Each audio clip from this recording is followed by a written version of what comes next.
ಧರ್ಮಸ್ಥಳದ ವಿರುದ್ಧ ಅಪಪ್ರಚಾರಕ್ಕೆ ತೀವ್ರ ಖಂಡನೆ ವ್ಯಕ್ತವಾಗ್ತಾ ಇದೆ. ಇತ್ತ ಬೆಂಗಳೂರಿನಲ್ಲೂ ಕೂಡ ಸಮಾವೇಶವನ್ನ ಆಯೋಜನೆ ಮಾಡಲಾಗಿದೆ. ಧರ್ಮಸ್ಥಳದ ವಿರುದ್ಧ ಅಪಪ್ರಚಾರ ಮಾಡಿದಕ್ಕೆ ತೀವ್ರ ಖಂಡನೆ ವ್ಯಕ್ತವಾಗ್ತಾ ಇದ್ದು ಫ್ರೀಡಂ ಪಾರ್ಕ್ನಲ್ಲಿ ಧರ್ಮ ಸಂರಕ್ಷಣಾ ಸಮಾವೇಶ ನಡೆಸಲಾಗ್ತಾ ಇದೆ.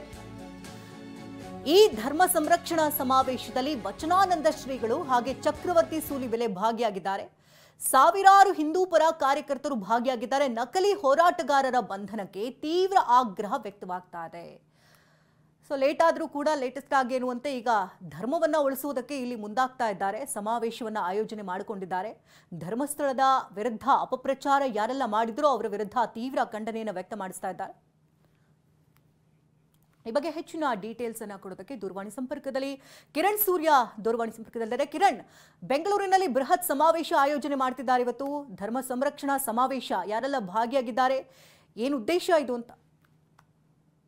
ಹೌದು ಶಕುಂತಲ, ಶ್ರೀ ಕ್ಷೇತ್ರ ಧರ್ಮಸ್ಥಳದ ವಿರುದ್ಧವಾಗಿ ಅಪಪ್ರಚಾರವನ್ನು ಮಾಡ್ತಿದ್ದಾರೆ, ಷಡ್ಯಂತ್ರ ಮಾಡ್ತಿದ್ದಾರೆ ಅನ್ನುವಂತ ಒಂದು ಆರೋಪದ ಹಿನ್ನೆಲೆಯಲ್ಲಿ ಪುಣ್ಯಕ್ಷೇತ್ರ ಸಂರಕ್ಷಣಾ ಸಮಿತಿಯಿಂದ ಇವತ್ತು ಬೆಂಗಳೂರಿನ ಫ್ರೀಡಂ ಪಾರ್ಕ್ ನಲ್ಲಿ ತುಂಬಾ ದೊಡ್ಡ ಮಟ್ಟದಲ್ಲಿ ಹಿಂದೂ ಪರ ಕಾರ್ಯಕರ್ತರು ಧರ್ಮ ಸಂರಕ್ಷಣಾ ಒಂದು ಸಮಾವೇಶಕ್ಕೆ ಮುಂದಾಗಿರುವಂತದ್ದು. ಈ ಒಂದು ಸಮಾವೇಶದಲ್ಲಿ ವಚನಾನಂದ ಶ್ರೀಗಳು ಸೇರಿದಂತೆ ಶ್ರವಣ ಬೆಳಗೊಳದ ಭಾನುಕೀರ್ತಿ ಸ್ವಾಮೀಜಿಗಳು ಸೇರಿದಂತೆ ಚಕ್ರವರ್ತಿ ಸೂಲಿಬೆಲೆ ಅವರು ಈಗಾಗಲೇ ಕೂಡ ಈ ಕಾರ್ಯಕ್ರಮದಲ್ಲಿ ಭಾಗಿಯಾಗಿರುವಂತದ್ದು. ಪಾಂಚಜನ್ಯವನ್ನ ಮೊಳಗಿಸುವ ಮೂಲಕವಾಗಿ ಈ ಕಾರ್ಯಕ್ರಮಕ್ಕೆ ಚಾಲನೆಯನ್ನು ಕೂಡ ಈಗಾಗಲೇ ಕೊಟ್ಟಿರುವಂತದ್ದು. ಈ ಒಂದು ಸಮಾವೇಶದಲ್ಲಿ ರಾಜ್ಯದ ಮೂಲೆ ಮೂಲೆಗಳಿಂದ ತುಂಬಾ ದೊಡ್ಡ ಮಟ್ಟದಲ್ಲಿ ಹಿಂದೂ ಪರ ಹೋರಾಟಗಾರರು ಭಾಗಿಯಾಗಿರುವಂತದ್ದು. ಬಜರಂಗ ದಳ ಇರ್ಬೋದು, ವಿಶ್ವ ಹಿಂದೂ ಪರಿಷತ್ ಇರ್ಬೋದು, ಶ್ರೀರಾಮ್ ಸೇನೆ ಇರ್ಬೋದು, ಜನಜಾಗೃತಿ ವೇದಿಕೆ ಇರ್ಬೋದು, ಈ ತರ ರಾಜ್ಯದಲ್ಲಿರುವಂತಹ ಪ್ರಮುಖ ಹಿಂದೂ ಪರ ಸಂಘಟನೆಯ ಸಾವಿರಾರು ಕಾರ್ಯಕರ್ತರು ಈಗಾಗಲೇ ಕಾರ್ಯಕ್ರಮದಲ್ಲಿ ಭಾಗಿಯಾಗಿರುವಂತದ್ದು. ಕಾರ್ಯಕ್ರಮದಲ್ಲಿ ಈಗಾಗಲೇ ಕೂಡ ಸಾಕಷ್ಟು ಜನ ಹಿಂದೂ ಪರ ಮುಖಂಡರು ಕೂಡ ಭಾಗಿಯಾಗಿ ಈ ಒಂದು ಏನು ನಕಲಿ ಹೋರಾಟಗಾರರಿದ್ದಾರೆ ಅವರೆಲ್ಲರನ್ನೂ ಕೂಡ ಬಂಧಿಸಬೇಕು,